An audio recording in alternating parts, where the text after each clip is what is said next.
देखছেন AGT live 24/7। आप देख रहे हैं AGT live 24/7। You are watching AGT Live 24/7. माणिक साहब तुम्हारे जनाए स्वागत हो। राज्य जनाबे मुख्यमंत्री प्रोफेसर डॉक्टर माणिक साहब तुम्हारे जनाए स्वागत हो।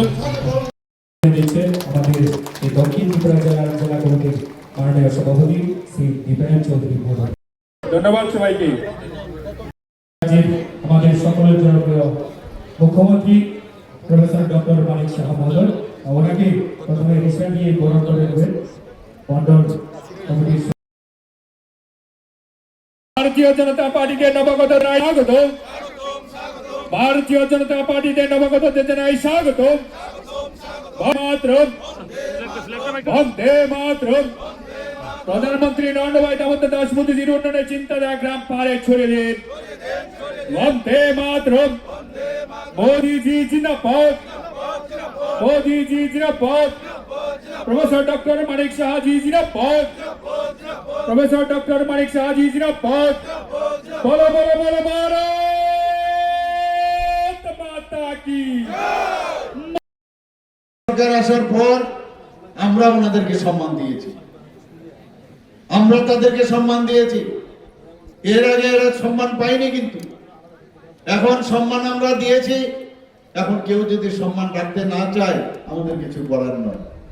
যেখানে যায় খালি খবর পায় যে ভারতীয় জনতা পার্টির মুখ্যমন্ত্রী থেকে শুরু করে যারা মন্ত্রীরা আসবেন বা কোনো নেতা আসবেন তাদেরকে রাস্তা রুখে বা ঘরের ভিতর ভয় দেখে যাতে মিটিং এ না আসে সেই ব্যবস্থা করা হয়।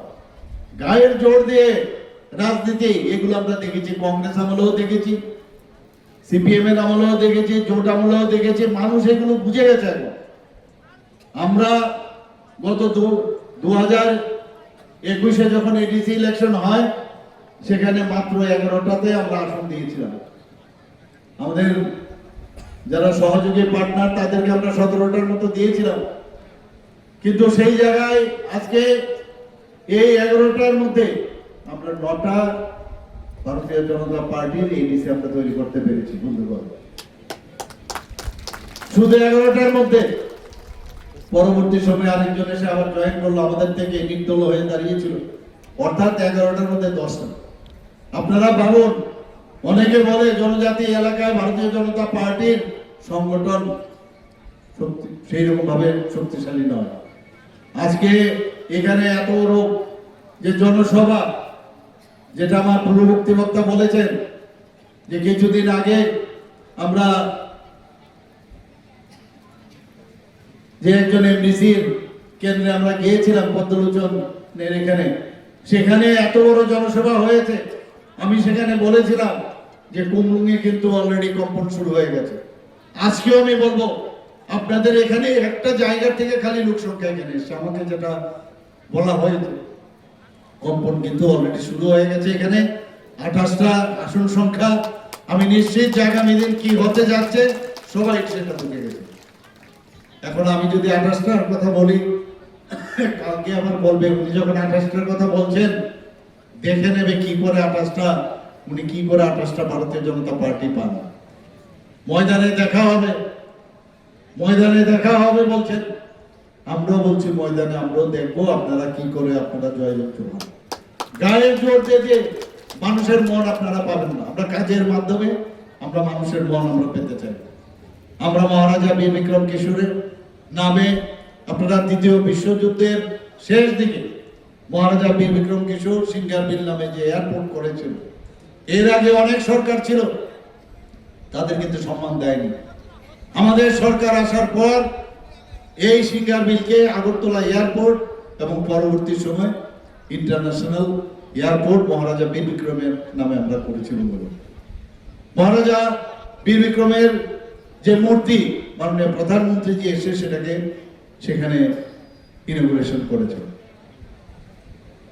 মহারাজা বীর বিক্রম কিশোর মানিক্য বাহাদুরের জন্মদিন আমরা 19শে আগস্ট ওনার জন্মদিন, সেটাকে আমরা ত্রিপুরা সরকার ছুটি ঘোষণা করেছি। আমরা গড়িয়া পূজা একদিনের ছুটি ছিল, সেখানে 2 দিনের আমরা ছুটি ঘোষণা করেছি। একের পরে আমরা জনজাতিদের উন্নয়নের কথা যেরকম বলি সেটা কাজ করি আমরা। আমার বাড়ির সামনে আগরতলা শহরে কামারজুনের ঠিক পাশেই একটা ছোট একটা আইল্যান্ড ছিল। আমরা সিপিএম এর সময় দেখতাম সেখানে মাঝে মাঝে হকাররা বসতো। এটা কি আইল্যান্ড আমরা কিচ্ছু জানতাম না। সেই আইল্যান্ড আমি নিজে আমরা ছোটবেলায় দেখেছি। 0 মাইল, তখন মাইল বলা হতো, কিলোমিটার বলা হতো না, মাটির নিচে চলে গেছে সেটা। এখান থেকে আজকে উদয়পুর কত 50 কিলোমিটার, 50 মাইল যদি আমরা বলি, ওখান থেকে শুরু হয়।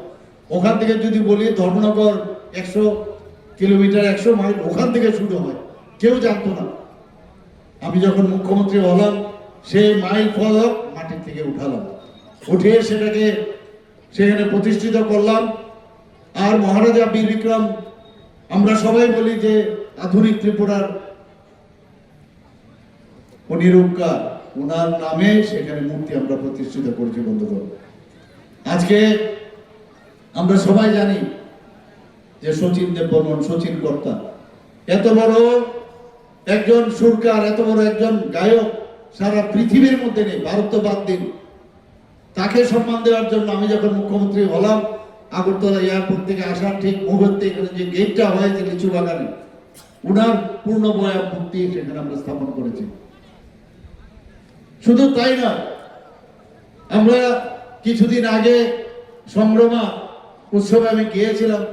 ওনারা দাবি করেছিলেন যে আমাদের সংগ্রামার যে পুজো আমরা করি তার একটা ছুটি ঘোষণা করতে হবে। আমি যেদিন এলাম তার পরের দিনই ক্যাবিনেট ছিল, সেই ক্যাবিনেটের মধ্যে তাদেরকে আমরা রেস্ট্রিক্টেড ছুটি ঘোষণা করেছি বন্ধুরা। আমাদের সবাই জানেন আমাদের এই রাজ পরিবারের আরেকজন অত্যন্ত ভদ্র এবং অত্যন্ত আমাদের আদরণীয় ব্যক্তি শ্রী জিষ্ণু দেববর্মন ত্রিপুরার থেকে কোনোদিন গভর্নর হবে ভেবেছেন কখনো? আজকে তাও কি একটা ছোট রাজ্য না, তেলেঙ্গানার মতো একটা বড় রাজ্যে ওনাকে রাজ্যপাল বানিয়েছেন। সেটা একমাত্র সম্ভব হয়েছে মাননীয় প্রধানমন্ত্রীদের জন্য।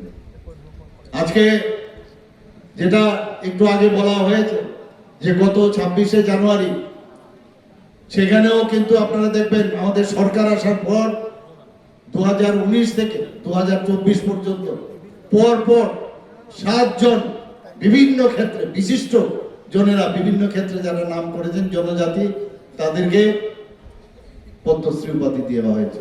গত 26 তারিখ আরেকজন ওনার বিশিষ্টতার জন্য, বিশিষ্ট বিদ্বান ব্যক্তি, সাহিত্যের জন্য ওনার প্রচুর নাম করেছে, আমাদের সরকারি ডাবল ইঞ্জিনের সরকারের কারণে আজকে ওনাকে এই পদ্মশ্রী উপাধি দেওয়া হয়েছে। আমরা সবাই জানি সেটা। একের পর এক আমরা কাজ করে যাচ্ছি জনজাতিদের উন্নয়নের জন্য। এর আগে জনজাতির যে ডিপার্টমেন্ট ছিল কেন্দ্রে, সেটা অন্যান্য দপ্তরের সাথে ছোট একটা অ্যাটাচমেন্ট ছিল।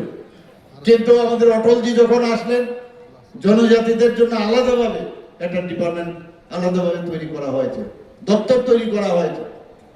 আর সেই জায়গার মধ্যে লুক ইস্ট পলিসি যখন উনি ডাক দিয়েছিলেন যে নর্থ ইস্টার্ন জোনে আগে কিন্তু অবহেলা করা হয়েছে, আর আমাদের মাননীয় প্রধানমন্ত্রী জি এসে বললেন যে act east policy, north east যদি ডেভেলপমেন্ট না হয় তাহলে দেশ ডেভেলপ হবে। সেটা বারবার মাননীয় প্রধানমন্ত্রী জি বলছেন। আমার এখনো মনে আছে কিছুদিন আগে আমাদের গৃহমন্ত্রী যে এখানে এসেছিলেন, বলেন এই যে অষ্টলক্ষ্মী মাননীয় প্রধানমন্ত্রী সিকিমকে নিয়ে দিয়েছেন, সেই 8টা রাজ্য যদি আমরা একসাথে করি তাহলে উত্তরপ্রদেশ থেকেও আমাদের আয়তন কিন্তু অনেক বড়। আমার নিজেরও জানা ছিল না। তো এত বড় আয়তন নিয়ে এবং তার যে এই 8টা রাজ্যের যে পটেনশিয়াল, সেই পটেনশিয়াল নিয়ে আজকে আমরা কিন্তু বারবার সেখান থেকে আজকে মাননীয় প্রধানমন্ত্রীর কারণে আমরা কাজ করছি। আজকে ত্রিপুরা ছোট একটা রাজ্য, পুরো নর্থ ইস্টার্ন রিজিয়নের মধ্যে আমরা এখন পার ক্যাপিটা ইনকাম আমরা সেকেন্ড বেস্ট আমরা পার ক্যাপিটা ইনকাম। আমাদের জিএসডিপির কথা যদি বলেন, জিএসডিপিতে আমরা নর্থ ইস্টার্ন জোনের মধ্যে আমরা সেকেন্ড বেস্ট এখন। আমাদের নীতি আয়োগ আমাদেরকে বলছেন ফ্রন্ট রানার স্টেট, ত্রিপুরাকে এখন সেইভাবে গণ্য করা হচ্ছে। আমাদের এখানে আজকে আইন শৃঙ্খলার যদি কথা বলেন, ল অ্যান্ড অর্ডার সিচুয়েশন যদি বলুন, তাহলে 28টি রাজ্যের নিচের দিকে ये न्यूज कंटेंट देखने के लिए शुक्रिया। अगर आपका कोई सुझाव है तो हमें कमेंट कीजिए, सब्सक्राइब कीजिए AGT Live 24/7।